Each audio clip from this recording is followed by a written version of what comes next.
Hola pirates, ¿cómo están? So we are live. Again, we're gonna wait for some people to get here. So I'm gonna keep my microphone on mute until everyone gets here.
Hola amigos, thanks for joining. So we're gonna wait on a few more people to get here.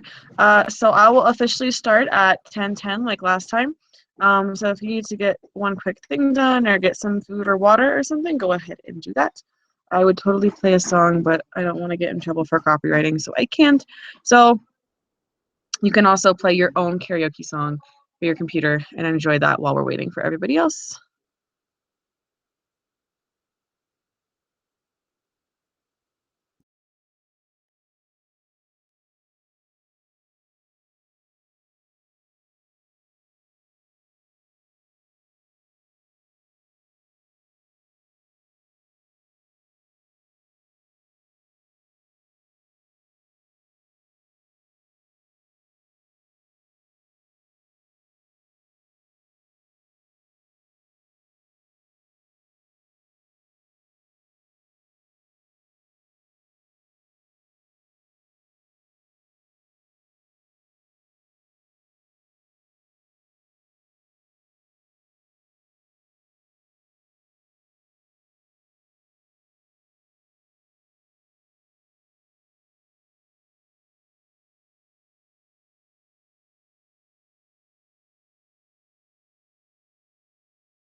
For those of you that just joined, we're going to start in a few minutes. Glad to see all of you. Woo!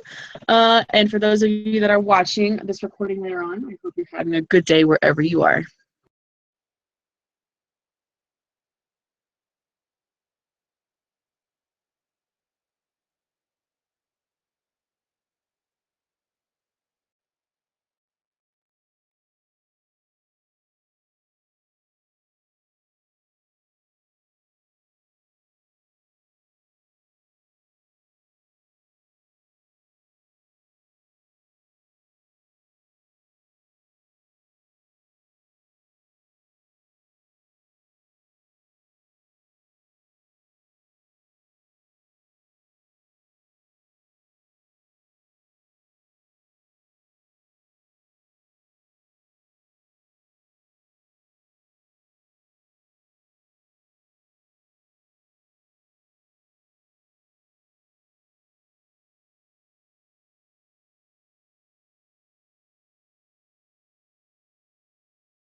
Hola, Pirates. ¿Cómo están? Okay.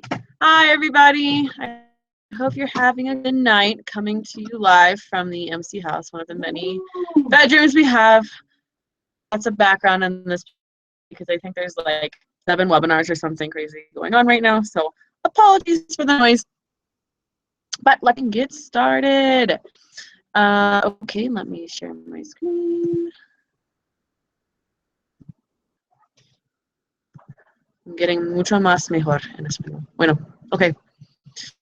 Slideshow from beginning. Amazing. Cool. Okay, so welcome guys to our third and final official oGET educational webinar. This topic is oGET supply and demand, basically what to sell, where to sell it, and how to sell it. There's going to be a lot of content in this, hopefully a lot of questions you guys have been having, but also like this is not going to be the answer to every single question you have. As you know, we've always talked about, get what you can from this webinar and then use the time afterwards to go and find the other solutions and find the and to come up with more questions and find even more solutions to what you get from this. Okay, so let's just be a starting point for what you need to do. To get started, again, for those of you that maybe this is your first webinar that you're watching, or you just need a refresher, or you have a short-term memory loss, I don't know. So let you guys know, I'm Elena, I'm your MCVP. Hello, hello. Happy Thanksgiving. As you guys know, by heart, by choice, I am Mexican, but you know, by birth, I am American. And today is a very important holiday in the U.S., Thanksgiving. So take a minute in the spirit of Thanksgiving and be thankful for the good things and the good people you have in your life. I'm very grateful to be here with you guys and to be your MCVP next year, for real. Follow me, Twitter, and my Instagram. I always keep forgetting to add that one, but follow me on Instagram. I don't have great pictures, but I like to look at your pictures, so yay. Cool. Okay, and again, I have to do this every webinar because I can't express this enough. Like, wow, wow, wow, congratulations. Like, for real, I am so proud of you guys, and I am so excited to work with each and every one of you next year. Like, this is going to be the game-changing year, and you guys are here for a reason. And I'm so excited to work with you to take oGET to the next level, for sure. So, again, before we start, just to be a reminder, on the same page, why we're pirates, because we're entrepreneurs. We fight for what we believe in. We don't stop. We're very determined. We're disruptive. We really do change the way that the world works. We are adventure seekers, and we are always solution-oriented. And that is why we have this identity right now as pirates. Also, another reminder that this is Mexico's jump-in area this year because it just needs a lot of innovation and disruption, right? So this is all about trying new things, going off with crazy ideas to really make the most of what you can in this term. Another reminder, especially when it comes to building your team, building your ideas, building basically the plan for your whole year. Before strategy comes people, and before people comes behaviors, and before behaviors comes mindset. And so that's really where we all have to start, with the mindset that we have, because then the behaviors, and then there's people, and then the strategy process, and it's a flow. And as always, gonna remind you, every single one of every single webinar we have, these are our pirate principles of disruption for now. Again, but you can see them here. This applies to everything we will always do in oGET this year.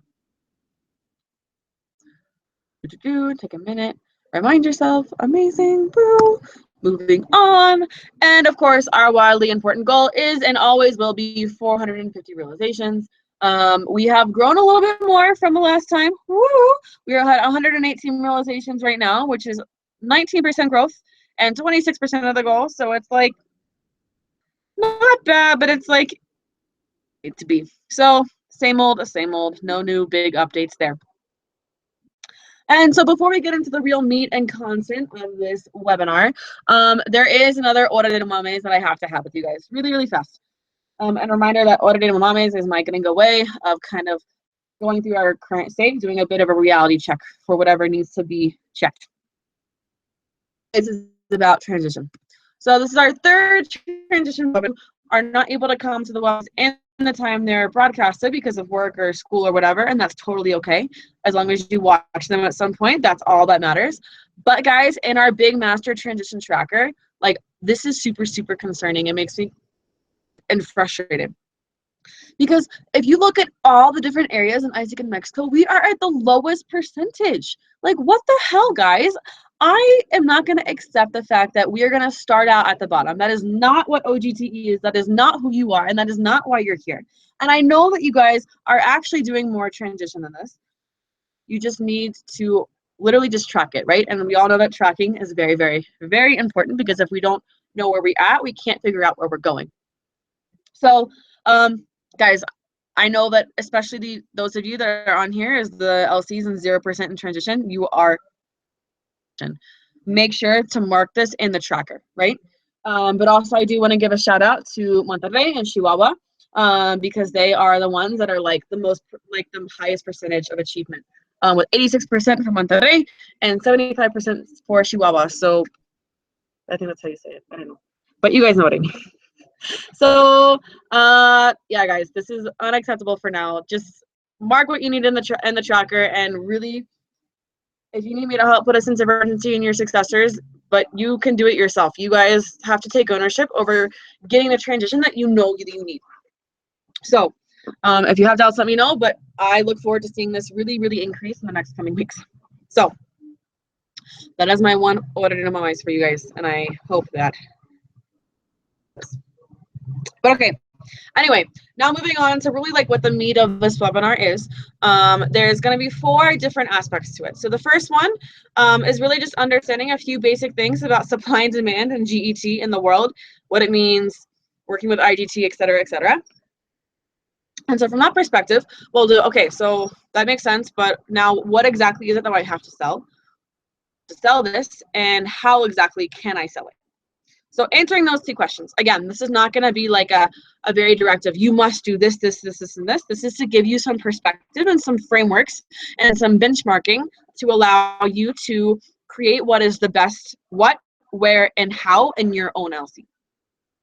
So to start with the newsflash, so basically the overhaul of IGE display. So I'm sure the question that you guys are all asking is, where is it? What countries can I work with? Where can I send people to? Blah, blah, blah, blah, blah. Well, I'm here to give the answer. Actually a very complicated answer, and it's something that's always very, very frustrating, especially for oGET. I understand this even more so now. And why is this very frustrating? Because basically what happens is IGET thinks about this area very, very differently than oGET does. And it's so different from GV because the profiles have to be so specific. So in terms of really understanding what kind of opportunities are out there, what profiles you need with JDs, it's a more difficult process than it may look like. So I'm going to do what I can to make this as easy as possible for you guys and give me some insight. But also, we'll talk about some kind of big things that are happening this year in the IGET universe that we need to be aware of for our terms. This is just the top ranked entities in the world right now for IGET. Right, so these are the people that literally have like approved the most people from July 1st until now. And if you'll see something like, holy shit, that's kind of concerning. One, because there is 5 entities that are actually decreasing. 5 entities that have historically been like our biggest supply. Then we have 2 entities, also part of our big supply, which is China and Hungary, that are like growing, but a little bit, right? And that are growing pretty considerably. The 2 other things to know, of all the top 12 entities in the world, we cannot work at all with 2 of them. 1, Mexico, because we can't send people on exchange in Mexico, unfortunately. Sad day. I wish we could, but we cannot. And 2nd, India. So I'm sure some of you guys might have heard, but right now, not OGE, oGET, or oGV cannot do exchange with India. Because there's some visa issues that we have with the embassy here in Mexico. And we are figuring out ways to work around it, but right now there's not really a clear step forward or timeline in terms of when we can start working with them again. So unfortunately, we cannot work with the #1 supplier in the world. So something for you guys to see is like in the biggest suppliers, there is kind of a big global crisis in terms of the amount of decrease of supply we have had in comparison to the past years. Now, another thing for you guys to note is just in terms of by region in the world, who kind of changes, right? So the #1 region in the world that does the most IGET is Asia Pacific, right? Which is the biggest region in the world, actually. So it kind of makes sense. The Americas, which is where we're in. Third after that is Europe, and then after that is the Middle East and Africa. So the thing though, the gap between Asia Pacific, Americas, and Europe really isn't that big. So there's kind of almost an equal supply amongst those three regions. But again, it depends on the time of year. It depends on a lot of things in terms of where that supply comes from. And part of a global strategy is really to push exchanges within your region, right? So that's why our number one focus for exchanges and finding this actual supply is in the Americas itself, right? Doesn't mean we can't do exchange with Asia Pacific or with Europe or with the Middle East and Africa. It means that our focus, like at least 75% of our exchanges, will be within the Americas, just because that's how we can actually better align the supply. And again, to give you guys a little bit more of a, okay, what am I looking for? Like, give me the actual details of the supply. This is a general overview of the kind of a list of countries that we do work with and the kind of supply that they have. Here, the list of countries. Here, GT means global talent. And then and GE is global entrepreneurs. And under that are the different sub areas. I don't want to call them sub products because we don't necessarily want to see them as sub products, but it's like, you know, the kind of opportunities that have business that need business administration profiles, marketing profiles, IT profiles, engineering, teaching. Again, that's business administration, marketing, IT, and GD here means graphic design. Where there's an X, that means there is that supply exists in that country. And now where you see these arrows is really where like most of our supply is coming from, and where we really like countries to strongly consider working with in the next years. Now, this does not mean that you work with all these countries. No. As part of focus, you need to pick like 2, maybe 3 countries of these to work with, but these are all options to choose from, okay? So I'll leave this here for a few more seconds so you can look at it, but again, you'll have the PPT, so you can always view back this at all times. So now I have our first special guest of the night to talk a little bit more about the kind of the yin and yang in this relationship between IGET and oGET, and like why the supply and demand is a little bit more tricky of a subject than we might think. So please welcome JM, who is our current MCVP for National Accounts. Woo! Gracias. Hola, buenas selectos. Bueno, y me pidieron que hablara pues de mucho de la relación y mi perspectiva de como IGET. También yo trabajo directamente para impactar este programa aquí desde la Oficina Nacional. Y pues bueno, primero les voy a contar mi perspectiva de cuando yo fui VP en mi comité local. Cuando yo tenía la oportunidad de abrir oportunidades o salir a vender, simplemente pues yo llegaba, vendía pero realmente no tenía una conciencia de lo que estaba yo ofreciendo, así de forma muy puntual, de qué países podía estar trayendo a la gente. Simplemente iba y llegaba a eso, se abría la oportunidad. Mi sinergia de trabajo con oGET en el mundo no era tanto, no tenía yo conocimiento o contactos muy constantes con otros entidades por lo mismo, ¿no? No tenía ese big picture de lo que es el network de ISEC.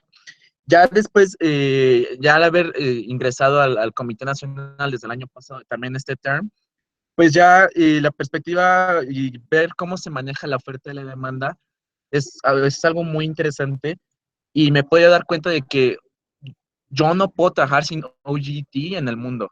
Yo no puedo abrir una oportunidad sin pensar de dónde voy a traer ese tal estar trabajando. Porque al final de cuentas, para mí oGET es trabajar en equipo. Cuando se abre una oportunidad, ya es ir a contactar a SMCVP, ir a contactar a un VP en específico, y también tengo casos donde team members de comités en algunas entidades me han contactado para poder llevar a cabo approvals. Entonces, es muy importante la sinergia porque al final de cuentas, y ese trabajo en equipo, y para poder llegar a cabo, pues, ese match de perfiles, porque si no vamos a estar abriendo oportunidades sin saber dónde podemos traer perfiles, y también levantando perfiles sin poder saber a dónde los vamos a estar enviando, ¿sí? Entonces, es muy importante esa sinergia de trabajo en equipo, y pues, desde mi experiencia, mi perspectiva, y a final de cuentas, lo mejor que ustedes pueden hacer es tener un foco, enfocarse, tener, no abarquen todo, no abarquen tantos perfiles o tanta gente que quiera mandar a tantas partes del mundo, sino enfóquense en proyectos específicos, en países específicos, y ya ustedes podrán determinarlos y a lo largo de este webinar y a lo largo de su planeación si va a ser ya sea de un producto u otro, ¿no? Pero bueno, eso es todo de mi parte. Muchas gracias y pues bueno, gracias por la invitación. Okay, cool. So I hope that was a little bit useful for you guys to see a different kind of IGET perspective on this. And yeah, the whole idea behind this is like IGET doesn't always understand oGET and how it works. It's like a very, very small part of the process for them. But if you look at like what's going on globally, like, you know, okay, something has to change, something needs to happen. And the way that we can do this is really by utilizing this relationship and working together, right? I don't want you to feel like you have to completely adapt to the supply of IGET in the world. You have the power to help influence the supply on your own. And that's kind of one of the biggest points I want you guys to get from this webinar, is don't let the current opportunities on the YOP define what you can do in your term at all. At all. That's not being disruptive at all. So, okay. Okay, Elena, oh my God, that's like, okay, so you're saying that like the supply is complicated and there's like all these countries that they can pick and choose from and they have this, but sometimes but not really, and blah, blah, blah. So what the heck can I do about it? Don't worry, we're gonna move on, and hopefully this will clear some of those things up to you. Because remember, in our last webinar, we talked about the recipe to hacking OGE and OGT are 4 key things. 1 is university relations, 2 LC cooperations, 3 a government project, and 4 opportunity marketing. Webinar is go a little bit more in depth into 3 of the 4. We're not going to be able to go into government today, but we will have some educational resources available later on about this one. But the biggest things to focus on are those 3 things, and it's kind of in response to this, what we just talked about with the supply. Help influence the IGET supply, which countries you can help work on, and how you can be as effective as possible in this state where we have a lot of entities decreasing. And help them start increasing again and increase our supply. Amazing, woo! So, first question. Okay, cool. So basics. What is it that I sell? What, at the end of the day, is like the tangible thing that we're getting money for as an operation, right? Last webinar that we have 2 different products that we sell, and they are completely different products. They're not sub products of each other whatsoever. Talent is about this. Get a little bit of a memory about what this is. Yeah. Long-term paid, working in an immense, like a bigger, smaller company. And then global entrepreneur, which is short-term unpaid, working in a startup. Cross between global talent and global volunteer. 2 products that we have, right? And again, these are the more sort of profiles that we have, right? The kind of backgrounds, the kinds of job descriptions or profiles that we're looking for these specific products, right? And again, remember in this, like when you're determining what it is that I sell, you're not just selling global talent and global entrepreneur, right? Remember, if that you're a tier 3, tier 4, a tier 5 LC, there's some like into consideration about those you run. So OGE or OGT is tier 5 or tier 4, and in tier 3 you can start running both, or you can choose to focus on all the different like backgrounds of like the different sub products of those ones, right? So the main idea though behind like what is it that I sell is that you're not selling global entrepreneur or global talent at all. You are selling an opportunity to somebody. You're selling a global entrepreneur opportunity or a global talent opportunity. Because if you just sell, so for example, part of the evolution of OGT in the last year was that people work with sub-products. So they have Latin American entrepreneur, they have hacking frontiers. They have these really cool kind of names and products that a customer will look at and say, oh my God, that's really, really cool. I want to do an internship somewhere in the world. But the thing is, the goal not 100% guaranteed. And that was what Yishi talked to me, my predecessor, about like a lot. She was like, Elena, subproducts worked for a little while, but if you want to grow immensely, you have to focus on opportunity marketing and not on subproducts, because it's the way that you're actually going to be able to ensure the growth of approvals. It's important that you have like a focus with specific countries, specific parts of that, right? Because if you're just selling BA, JDs, and opportunities in Peru and Colombia, you're going to be much, much, much more selling global entrepreneur. Focus here is key.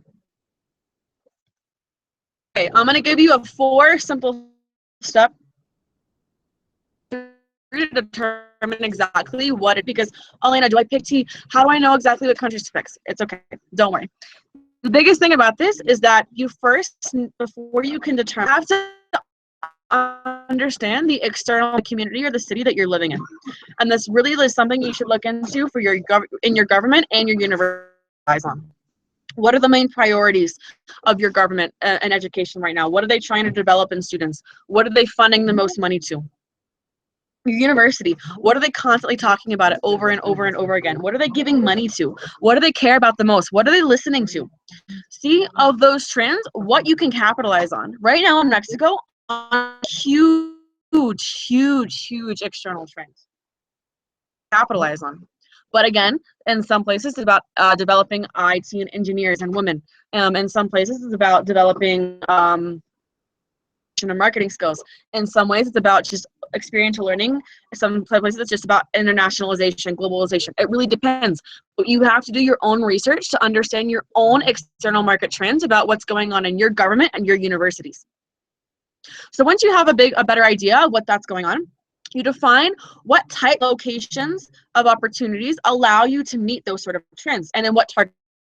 So let's say, for example, that you're living in, I don't know, in Ciudad de Mexico, and you find that like one of the biggest priorities of the universities you work with is about entrepreneurship, right? Maybe for everyone, just an example, remember. So you say, okay, well, entrepreneurship, that fits pretty well with global entrepreneur, because I can send a lot of people during, the summertime to go on these kind of things that allow them to help and so that develop better entrepreneurs from Mexico. So, okay, so I know that, but okay, so let's see. I know on these universities, the main kind of like field of study is marketing. That's like the biggest thing that people go and study at these universities. So you say, okay, well, what if I do focus in on marketing opportunities for this summer peak and global entrepreneurs? Okay, amazing, cool. So then what you do is you go back to our handy dandy little, okay, what is this different kind of subproducts and what countries? You look at who is working with GE in marketing. And you see there's like 5 or 6 countries you can choose from. You say you have some calls with them. Can I get an idea of what's going on there? How is our market's possible requirements for EPs you want to come to your committee? All those kind of things. And from there, you figure out which 1 or 2 countries fits the best. Cooperation with them. And in terms of the step-by-step of forming a cooperation, we'll have resources on later. You start to then ensure that supply of opportunities. Okay, so if you have this marketing entrepreneurship trend, right? You're focusing on current marketing students in these universities that you have. Not the messaging of building better entrepreneurs from Mexico. So that is then you can promote these opportunities from these 2 countries that you choose. Maybe it's Peru and Colombia, for example. And that's how you determine what you sell. If you don't align it to whatever's going on externally, you're not going to be able to grow disruptively, because half of growing disruptively is really just about cost. So basic step-by-step. If you have doubts, if you have questions, just write them in our WhatsApp group, and I will for sure be happy to answer them. But that is the basic 4 steps you can use to determine what to sell. Now the question is, okay, so I have it. Where the fuck do I even go to sell it? This question is very, very simple. The answer to this question is very, very simple. You need to go not only directly to the students, right? But you have to look at, okay, 1, who can give me, who can enable more students to go on exchange? And what's going to enable more students to go on exchange? And money. So who can give you endorsements and who can give you money? So that's why on here we have universities and government, right? Both of them have money. It really depends on where you live. that kind of determines which one might be better or where you can go for, right? But I will say universities is always good, because according to the USpeak survey, Mexicans trust what academic people say more than anybody else. Someone in your university telling you should go abroad through ISEC on this global entrepreneur or global talent program, then say, okay, that's a good idea, and stick with it, than if you just hear it from a friend. Again, if you align what's going on with your external market to the opportunities that you promote, that, and they have money and they have connections to be able to allow you to either, one, help create more supply, or two, really fund a lot of students going, especially students that might not have the other resources to go, and really support you with the fact of when the students return, how to ensure that they're actually developing as entrepreneurs in Mexico and really growing the Mexican economy. That's like a really key thing there. Okay, so it really depends on which two where you live, which two you should go to, but that's like the two main enablers of OGX you need to focus on: universities and government, right? I'm going to give you an activity you can do, not right now because we don't have a ton of time, and I'm sure your brains are not in the best mood to do this kind of thing, but this should be done during transition and for sure before you come to Canal. If you don't have this done before you come to Canal, it's going to be much harder to have an effective plan.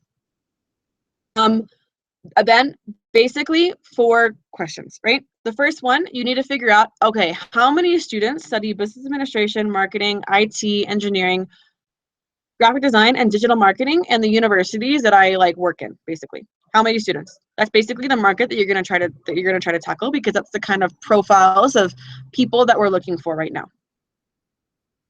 Right? The second thing you need to do is look at what are the main priorities of your university's business schools for 2017. What agendas are they trying to push? What do they care about most? And you're not going to find this out until you ask them and meet with them, and you really a lot of research with this, right? Time, it's just about talking to the right people and seeing how you can align, right? Capitalizing on those external trends. You should ask yourself is, what other student organizations or other departments within your universities share priorities that have some sort of similarities to our products, right? Again, something about global talent or global entrepreneurs, where they're going to have a sort of target market that is ideal for people going on exchange. So with these 2 questions, what you need to do, you're basically going to have a number of students, so it's the kind of market you're trying to target, yeah? You're going to have a bunch of people in the business school and a bunch of possible student organizations and departments to talk to.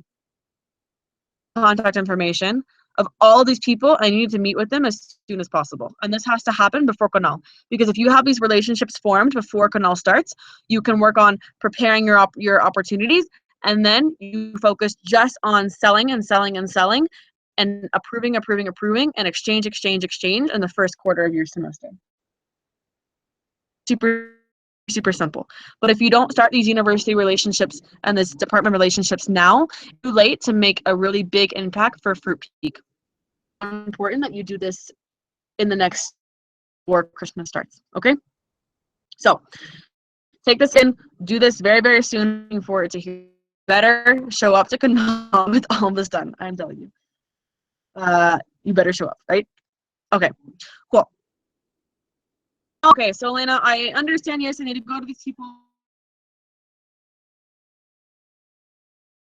How do I do this? Blah, blah, blah. What exact example, right? You want to see something tangible, something clear.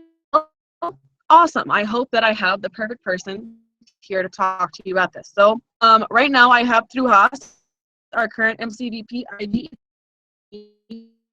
perspective in IGET, but also because he was a VP in Guanajuato in 2015. He was the top oGET LC in the whole country, and he did this really by working very closely with universities. So he's going to give us a basic overview of kind of what he did and examples of how you can go to your university and stuff. ¿Cómo soy Trujas, VP OGT en esta Elena? El año pasado me tocó ser VP OGT en Guanajuato. Y bueno, básicamente lo que quiero contarles es un poquito cómo pueden, de la mano con la universidad, y que ellos sean los encargados de hacerle la parte de reclutamiento. Me enfrenté que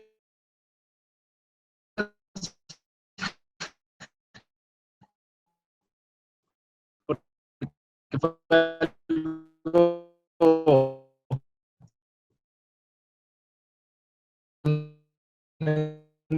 decisión.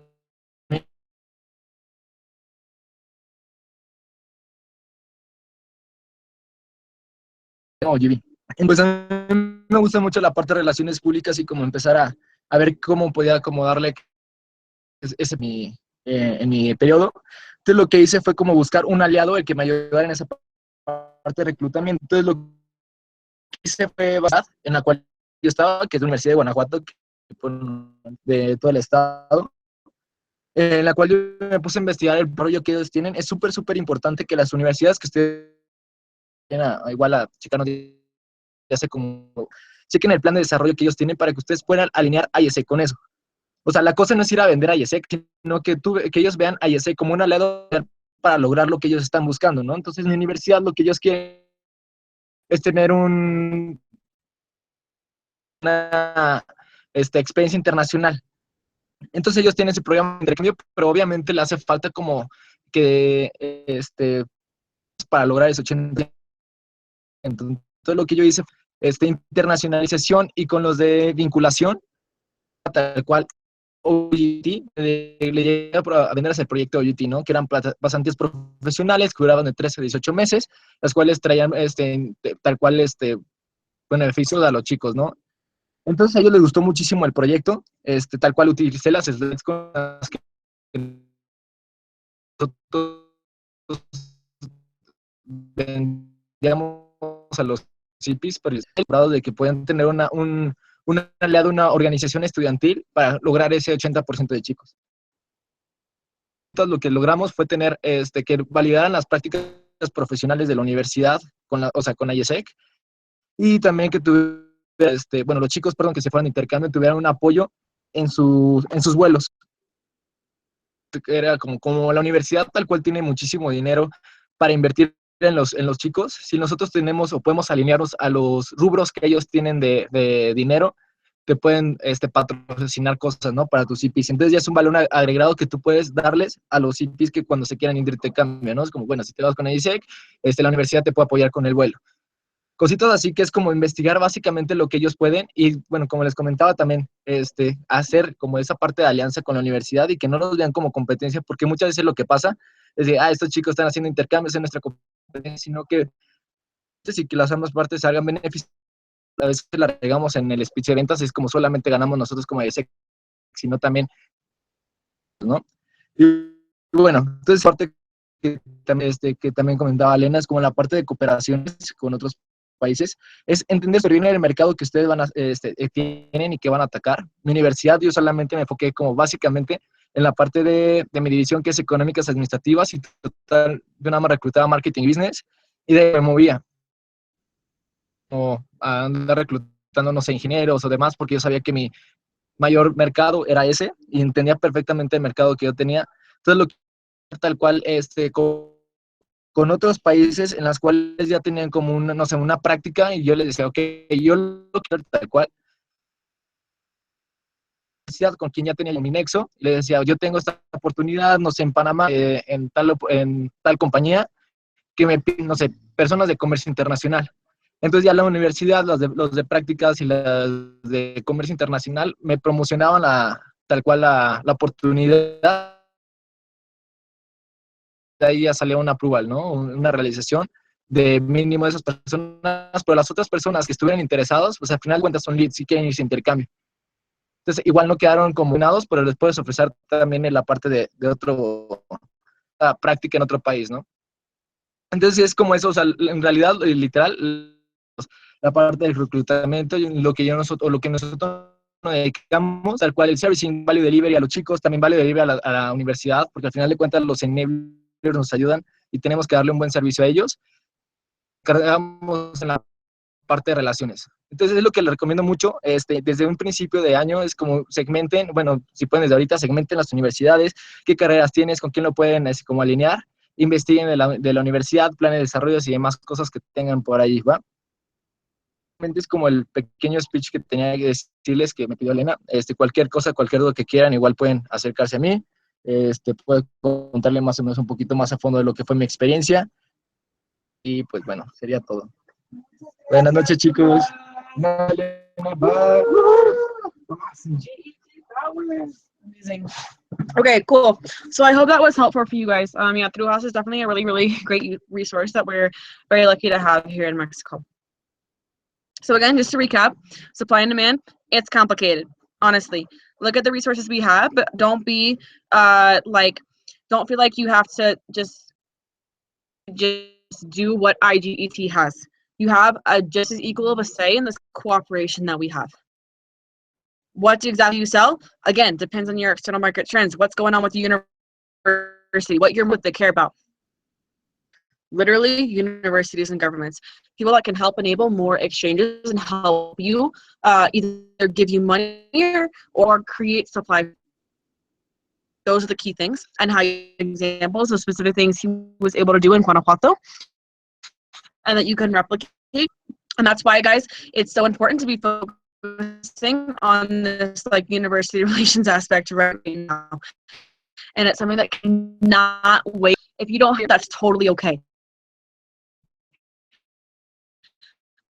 But what you need to do is you need to go and you need to meet with them, and you're going to need how you can add. That's going to be the most valuable relationship at all that you can ever create.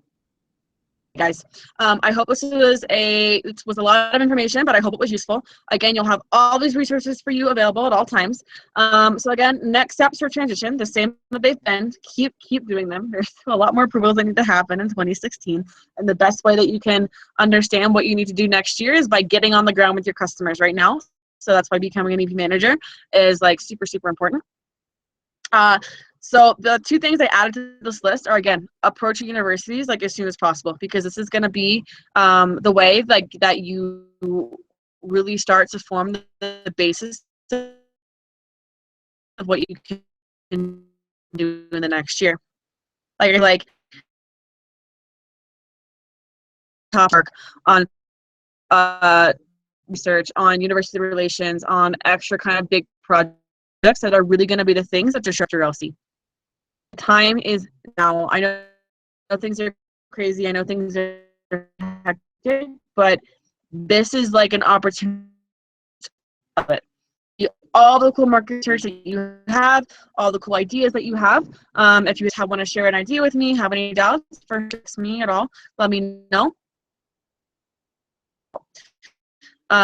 So for now, that is it for our webinar.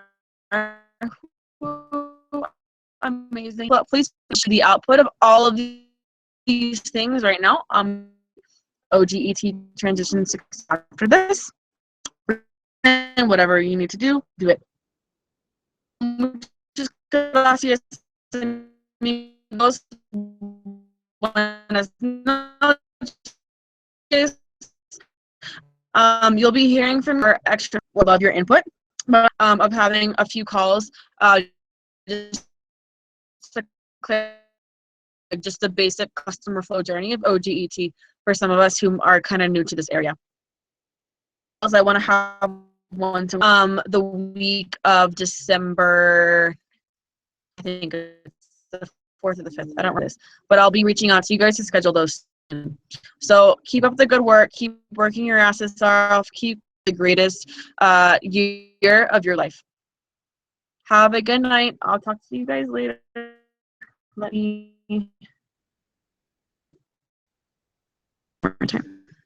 Bye, guys. Good night. See you soon.